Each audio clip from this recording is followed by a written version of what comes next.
is a toast to the host of men we boast, the USA for.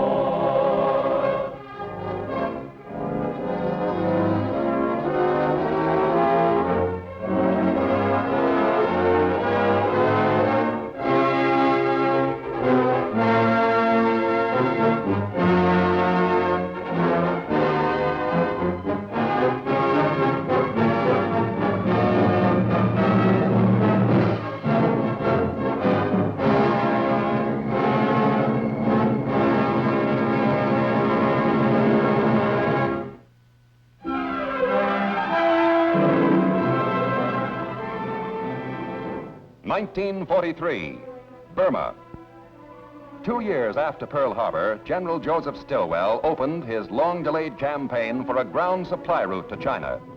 With a handful of Americans and American-equipped Chinese divisions, he was advancing to meet the Japanese Imperial Army and drive them out of Burma. Stillwell had molded the once pulpy mass of ill-fed peasant soldiers into skilled, tough fighters, able to meet the Japanese on equal terms. But this Allied penetration, named Operation Saucy, was unusually difficult. The men had to fight the Japs and the disease-infested jungle in order to stay alive. As a transport pilot, my job was to fly help to Vinegar Joe's army. He was entirely dependent on our 10th Air Force for ammo and medicine, clothing and food. Stillwell's men marked their drop zones as they inched steadily closer to Jap positions. The progress of an army depended on a co-pilot's signal.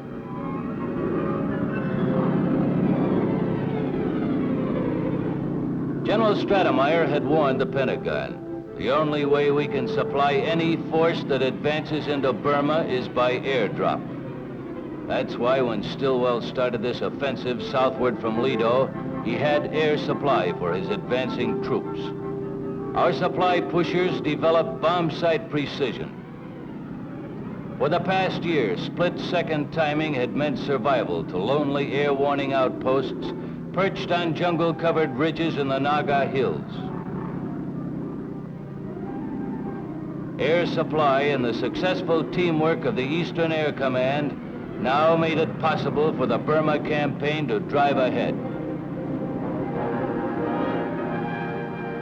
But in the jungle, the mission that the Joint Chiefs of Staff had given General Stillwell was one of the toughest in the war. He had a most difficult physical problem of great distances, almost impassable terrain. Cutting their own trail, Stillwell's army stumbled along at barely a mile an hour. The Chinese jockeyed for a frontal position, flanked by other Allied forces.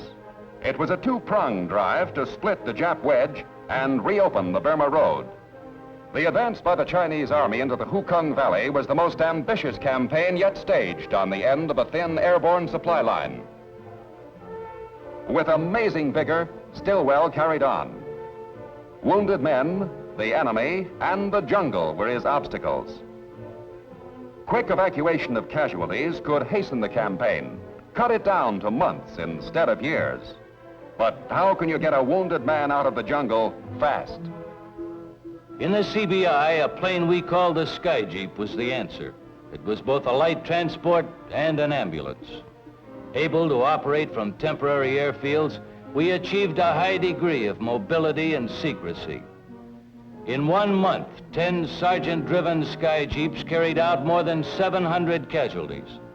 With one of Stillwell's wounded soldiers aboard, the last chance got ready for takeoff.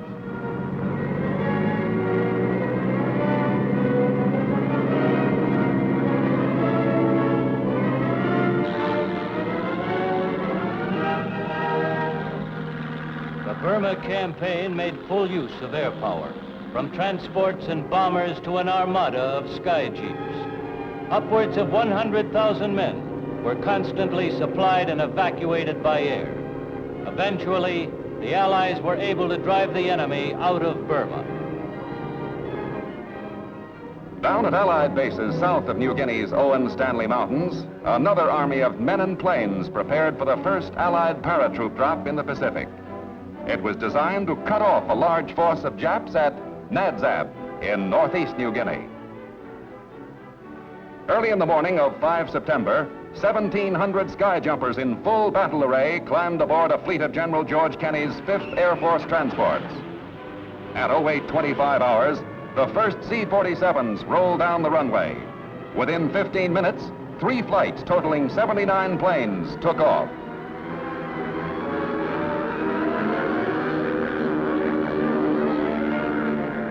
In all, 302 aircraft slid into place and, like a mighty procession, paraded toward NAVAL. The pilots gradually dropped from altitudes of 3,500 feet down to 500 feet. So far, no trace of the enemy, but no chances were being taken. A squadron of low-flying attack bombers laid columns of smoke on the floor of the NAVAL Valley. Once over the target area, the transports formed into 3 columns, each with 32 planes. The 503rd Parachute Infantry Regiment and a battalion of Australians tumbled out to make their first drop, and with success. NAVAL, the Japs' back door, was left open. With Allied forces firmly installed in northeast New Guinea and the Solomons, General MacArthur and Admiral Halsey could now threaten Rabaul, the enemy's main supply center in this critical area. For 3 days in a row, we were alerted for a strong, low-level attack to knock out Rabaul on New Britain Island. At forward staging bases in New Guinea, our B-25s waited for weather as we got ready. We were going to depend on our gunners to neutralize enemy planes in Akak in order for the rest of us to smash the airdromes around Rabaul and then destroy the concentration of military shipping in SIMPSON Harbor. Ever since January 1942, units of the 5th Air Force had continually blasted Rabaul. Today, November 2nd, 1943, the briefing officer announced that the 8th Photo Squad flying recon over SIMPSON Harbor had seen 7 destroyers and 20 merchant vessels. At the airdromes, they had counted 237 planes. This sounded like a rough mission. At the fighter pilot briefings, P-38 boys were given details of the plan that required perfect coordination between bomber and fighter elements. Surprise and timing were the mainsprings of the battle plan that the successful air campaigner General Kenney now put in motion. Briefings over, 5 squadrons of Mitchells, a force of 80 medium bombers, were boarded and revved up.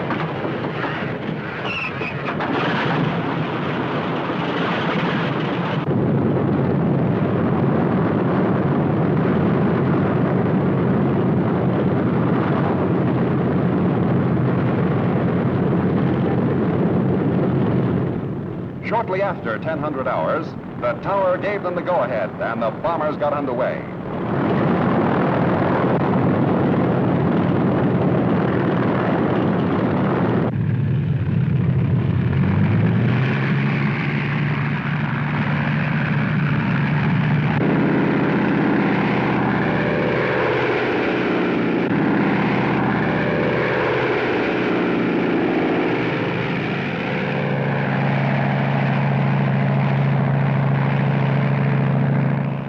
Then the fighters got ready. From 6 squadrons of Lightnings, 2 squadrons had orders to sweep SIMPSON Harbor, 4 to blanket the land batteries.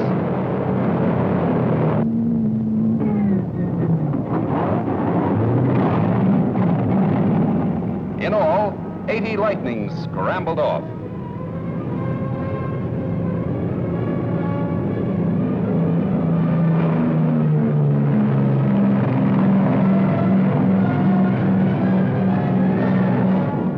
Good flying weather, our bombers held their formations as we headed toward Rabaul.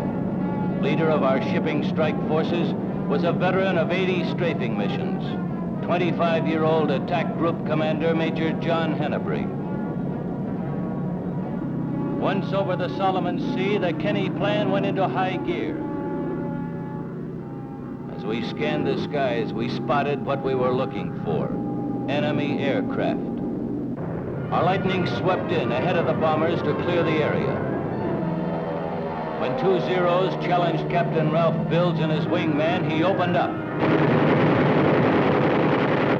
first bills didn't connect. So he got his 38 on the Jap's tail, and the battle turned into a chase.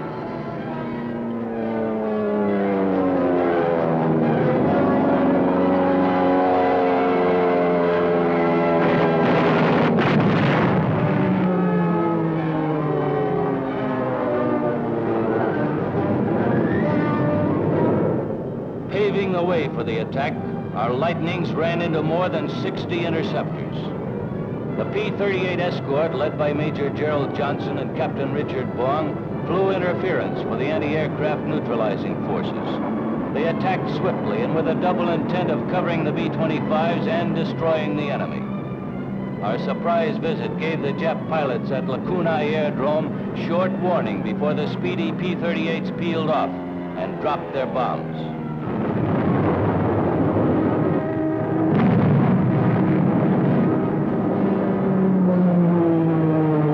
Next, we dove in on aircraft parked on hard stands and revetments.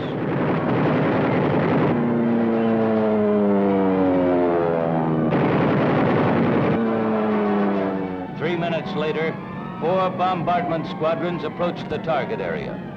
Assigned to neutralize shore anti-aircraft positions, the B-25s peeled off.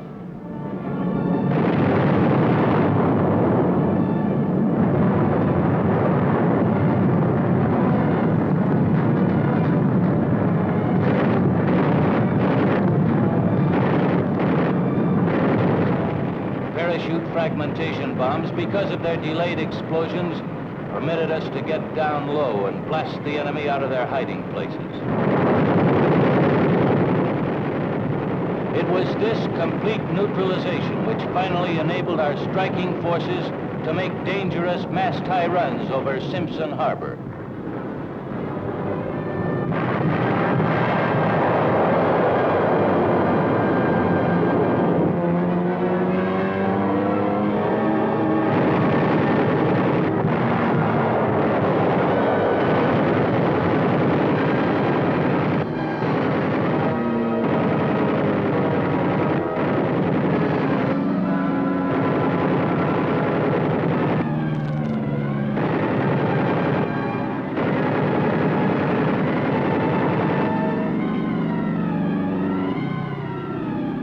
At Rabaul this day, we bombed 24 enemy ships. We scraped 17. Our bombers destroyed 52 enemy aircraft. Our fighters claimed 42 shot out of the sky. The cost, 45 American flyers, 17 American planes. In the space of 12 minutes, a formidable Japanese sea and air armada was attacked and decisively defeated. After 2 years of war, the Japanese strategic plan had been fatally upset. But the Allies knew the enemy was not yet destroyed. Her armies and navy still controlled conquered territory. General Arnold told the world, "There are many roads that lead right to Tokyo, and we're not going to neglect any of them." Relentlessly, the Allied attack had to continue, spearheaded by the striking power of the United States Air Force.